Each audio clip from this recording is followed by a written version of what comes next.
बदलते दौर के साथ विज्ञान ने हमारे सामने ऐसी टेक्नोलॉजी पेश की है जिससे हमारे जीवन की राह काफ़ी आसान हो गई है।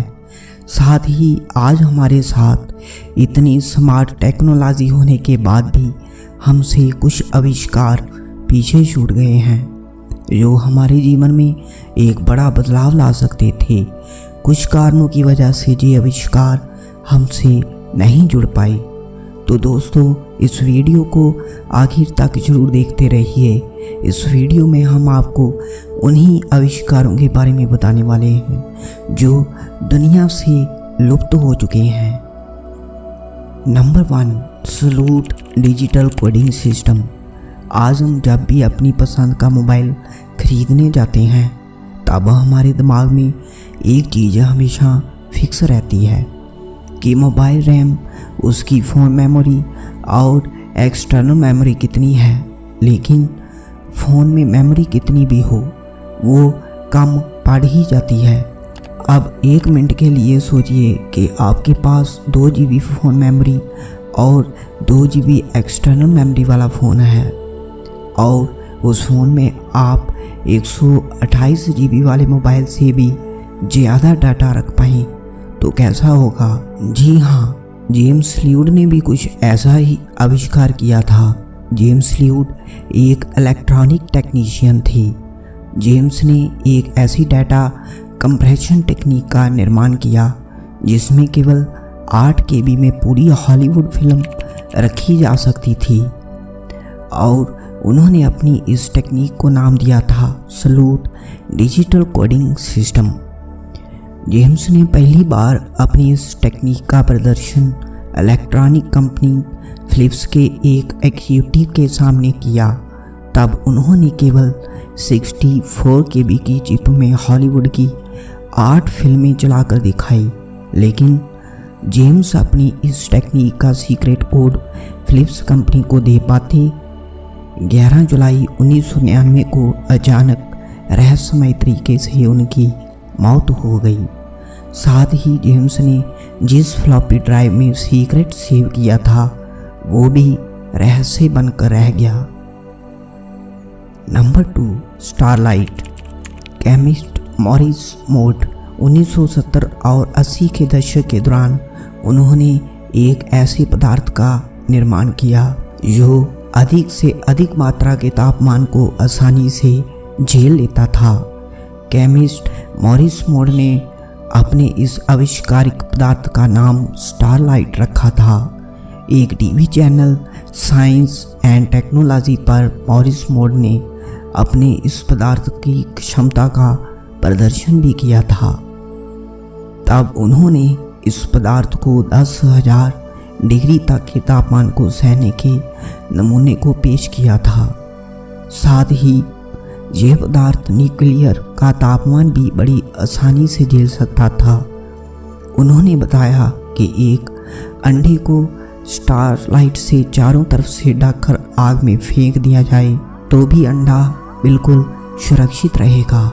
उनके इस पदार्थ में नासा ने भी एक्सपेरिमेंट करने की पेशकश की, लेकिन मॉरिस मोड अपने इस पदार्थ को बनाने का तरीका गुप्त रखा और बाद में उनकी मौत के साथ ही ये आविष्कार हमेशा के लिए लुप्त हो गया। नंबर 3, डेथ रे। निकोला टेस्ला जो अपने समय में एक महान वैज्ञानिक थे और जब उन्होंने जो भी आविष्कार किए वो उस दौर से काफ़ी आगे थे। साथ ही निकोला टेस्ला ने ऐसे कई बड़े आविष्कार किए थे जो आज भी मानव जाति के लिए काफ़ी उपयोगी साबित हो रहे हैं और कुछ आविष्कार ऐसे भी थे जो उनकी मौत के साथ ही दफन हो गए, जहाँ यूँ कहें कि दबा दिए गए। ऐसा कहा जाता है कि साल 1930 में पार्टिकल बीम का आविष्कार किया गया था। उसे डेथ रे के नाम से भी जाना जाता था। इस आविष्कार की खास बात थी कि यह बड़े बड़े एयरक्राफ्ट्स को मीलों दूरी से ही उनका खात्मा कर सकता था। साथ इस हथियार में इतनी ताकत थी कि जिस भी देश के पास होता तो वो कभी किसी भी बड़े से बड़े युद्ध में नहीं हारता। लेकिन ऐसा कहा जाता है कि निकोला टेस्ला अपने इस आविष्कार डेथ रे पर पूर्ण काम नहीं कर पाए, क्योंकि इसके निर्माण के लिए जो पूंजी चाहिए थी उन्हें, वो उनके पास नहीं थी। उस दौर में लोगों का मानना था कि इतनी बड़ी टेक्नोलॉजी का आविष्कार करना इतना आसान नहीं है, और इसी के चलते किसी भी देश ने उनकी उस आविष्कार में मदद नहीं की थी। बाद में ये आविष्कार साइंटिस्ट टेस्ला की मौत के साथ ही लुप्त हो गया। Number 4, coronavirus. ऐसा कहा जाता है कि साल 1964 में फादर एन नटी एक ऐसी मशीन का आविष्कार किया जो भूतकाल के दौरान हुई चीज़ों को आसानी से सुन और देख सकती थी। इस अद्भुत मशीन को कोरोनावाइजर के नाम से भी जाना गया। फादर एन नटी के अनुसार लुमिनस एनर्जी और साउंड जब निकलता है तब वो वातावरण में रिकॉर्ड हो जाता है, और कोरोनावाइजर के प्रयोग से हम भूतकाल में घटित चीज़ों को देख और सुन सकते हैं। फादर एन नटी ने बताया कि उन्होंने इस मशीन की स्क्रीन से भूतकाल के कई पलों को देखा था। अपने जीवन के अंतिम क्षणों में फादर एन नटी उन सभी लोगों से मुलाकात की जिन्होंने उनका इस मशीन को बनाने में सहयोग दिया था। बाद में उनकी इस मुलाकात के बाद इस मशीन को मिटा दिया गया। Number 5, cloud buster.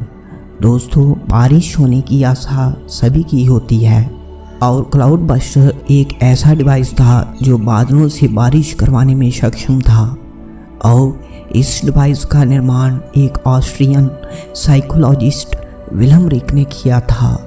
इस डिवाइस की खास बात यह थी कि ये वातावरण में बारिश के प्रति मौजूद एनर्जी को मैनिपुलेट कर लेता था, और जो एनर्जी इस डिवाइस में मैनिपुलेट होती थी उसे विल्हेम रिक आग्रोन एनर्जी का नाम दिया।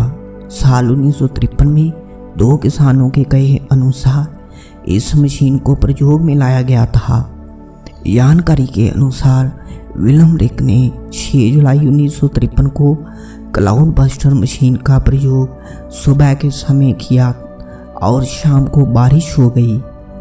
बाद में साल 1953 के बाद उन्होंने इस प्रयोग को दोबारा कभी नहीं किया।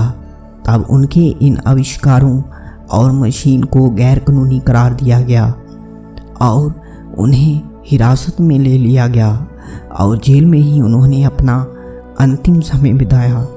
कई इतिहासकारों का मानना है कि विल्हेम रिक के इन आविष्कारों से किसानों को काफ़ी फ़ायदा होता और फसल की पैदावार काफ़ी अच्छी होती। दोस्तों, आज भी विल्हेम रिक के आविष्कारों के अवशेषों को रेंगले माइन संग्रहालय में देखा जा सकता है।